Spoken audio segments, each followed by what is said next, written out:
नमस्कार, आप देख रहे हैं TV9 भारतवर्ष और मैं हूं आपके साथ अनुष्का नामदेव। ऑपरेशन सिंदूर के बाद भारत और पाकिस्तान के बीच हाल ही में सैन्य तनाव देखने को मिला था।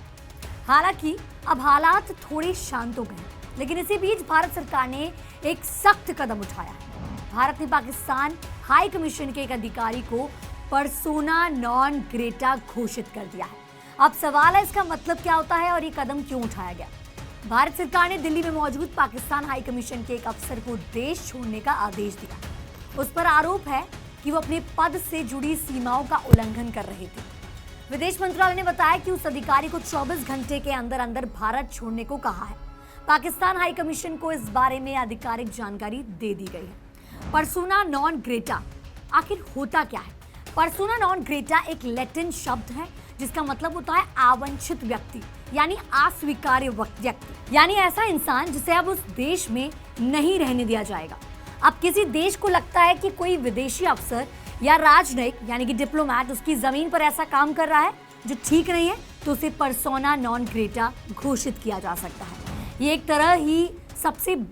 तरीके की सबसे बड़ी सजा मानी जाती है जो किसी विदेशी राजनयिक को दी जाती है, बिना किसी कानूनी कार्रवाई के सीधा निष्कासन। ये नियम कहां से आया? ये व्यवस्था 1961 के वियना समझौते में तय की गई थी। इसी में दुनिया भर के राजनयिकों को लेकर नियम बनाए गए थे। Persona non Greta note. अब आखिर ये क्या होता है? ये एक आधिकारिक चिट्ठी होती है जो एक देश का विदेश मंत्रालय दूसरे देश के दूतावास को भेजता है। इसमें साफ लिखा होता है कि उनका कोई अफसर अब उस देश में स्वागत योग्य नहीं है। मजे की बात यह है कि उस देश को यह बताने की जरूरत नहीं होती कि उसने ये फैसला क्यों लिया।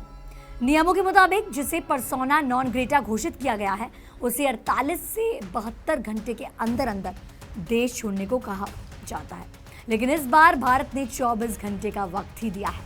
अब किसे किया गया है बाहर, चलिए आपको बताते हैं। भारत ने पाकिस्तान उच्चायोग में तैनात एक अधिकारी को देश से बाहर निकालने का फैसला लिया है। सरकार का कहना है कि वो अपनी जिम्मेदारियों के मुताबिक काम नहीं कर रहे थे और ये फैसला भारत पाकिस्तान के बीच बढ़ते तनाव के बीच लिया गया है। चलिए, आपकी क्या राय है हमें नीचे कमेंट सेक्शन में जरूर बताएं। साथ ही साथ हमारे चैनल को सब्सक्राइब करना बिल्कुल ना भूलें।